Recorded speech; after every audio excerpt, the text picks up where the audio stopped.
All right, so in this problem, we're trying to solve this radical equation, and we have two separate radicals to deal with, the x plus 9 and the square root of 2x.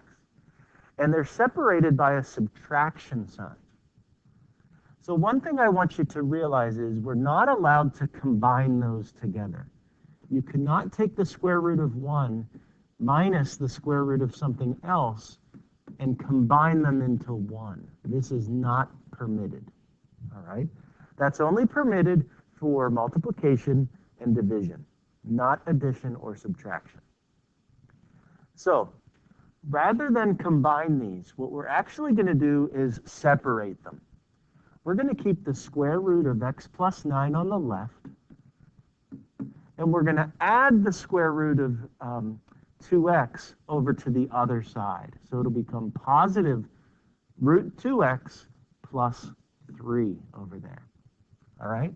So I added the square root of 2x to both sides. You could do this problem by just square rooting both sides right away, but it gets a little more complicated when you have the radicals on the same side. When they're on separate sides, the result here will be a little easier to deal with. All right? So now we're ready to go ahead and square both sides. All right, so I'm going to do that in blue. Square both sides. And the left side is pretty easy. The square just cancels the square root, and you have x plus 9. On the right side, it's not quite as simple, all right? This is incorrect. I'm going to use my disappearing purple pen here for a moment. It's not correct to just say, okay, I'm going to square this and get 2x, and I'm going to square this and get 9. That's not right, all right? The reason is you have a quantity there. Remember when we squared a plus b? It's not just a squared plus b squared, right? There's foiling involved. There is the Pascal's triangle could be used here for this. When we squared a quantity like that, it ended up being a squared plus 2ab plus b squared. It turns into what's called a perfect square trinomial. So we can't leave out the middle section, which is 2ab. All right? So let's apply that here. If this was considered to be our a, we need to start by doing a squared. Well, root 2x squared is just 2x. That purple will go away. In the middle, we have to have a 2ab. If this is my a and this is my b, in the middle, I'm going to have double 3 times root 2x. Double 3 is 6, right? So in the middle, I'm going to have 6 root 2x. And that's why this problem is our last example set, all right? It's a little more involved. We tried to get rid of the square root, and we kind of accomplished it, but we still have a square root involved right here. Now, I'm not done there. We also have plus 9 on the end because we have to add b squared, which would be 3 squared.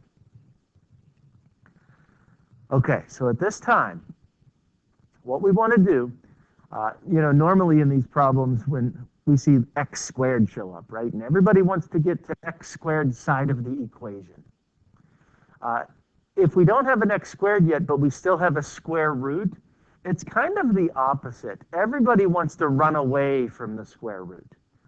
So we want to isolate that square root of 2x so that it's the only thing left on the right side. Okay? For example, we're going to take away, let me change the color, take away the 9 from both sides. We're going to take away 2x from both sides. And let's see where that gets us. All right, we're trying to isolate the square root of 2x. So right here, I'm going to have negative 1x, or just negative x. Right here, they cancel. 9 and minus 9 cancel. These cancel, and we're left with 6 root 2x. Okay? So at this time, we can divide by 6. Let's get rid of that 6 as well. Divide both sides by 6. Divide both sides by 6.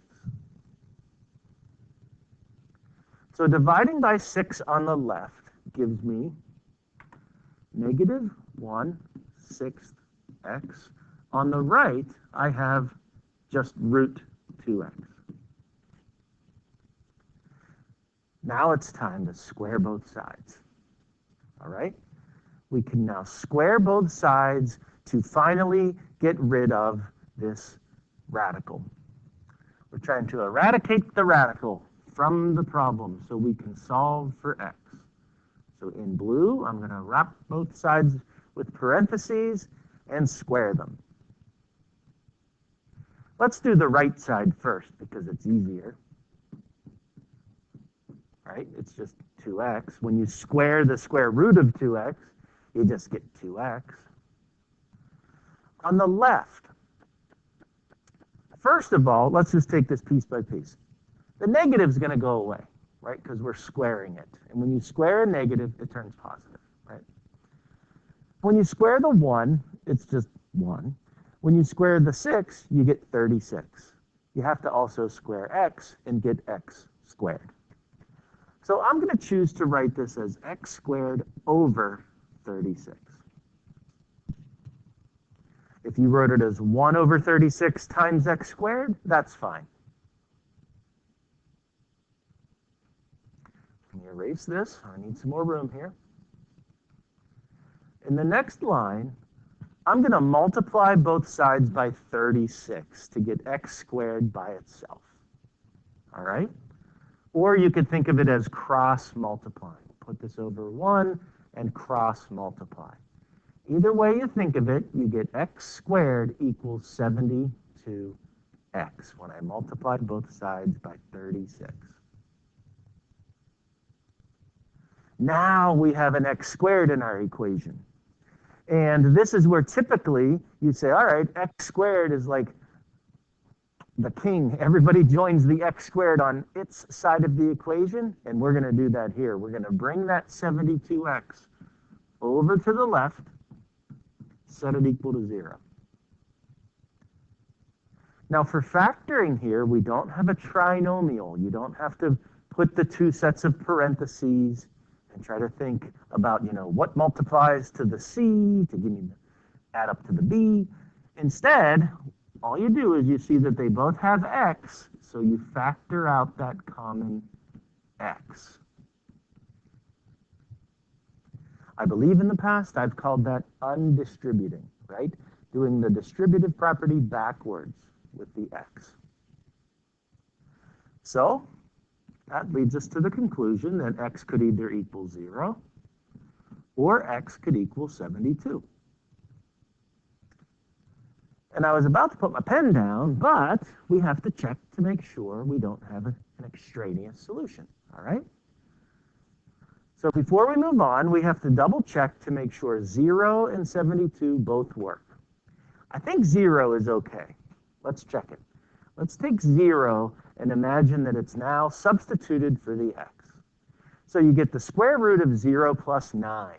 Well, that's just the square root of 9, which is 3. Minus, if the 0 goes in here, that's 2 times 0. That's 0. The square root of 0 is 0. So this ends up saying 3 minus 0 equals 3. Sounds good to me. That answer works. The other answer, 72, however, doesn't work. I'll show you up here in green. Why not? When I put 72 in for this x, I get the square root of 81 minus. When I put 72 in for this x, I get double 72, which is 144. Does that equal positive 3? Square root of 81 is 9. The square root of 144 is 12. Nah, that equals -3, not +3. So we're going to have to throw out 72. It's extraneous. So all that work, we filled up almost an entire smartboard to just say, oh, x equals 0, and that's it. All right, that's the only valid solution.